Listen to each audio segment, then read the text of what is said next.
జానపదం కొత్త ఆట నేర్చిందా పాపలాంటి లేత పదం పాఠశాలగా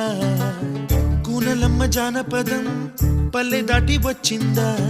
చవళిల జానతనం పాట చూపగా కుంచెలో తాగే చిత్రాలు ఎదురొచ్చేలా అంతటా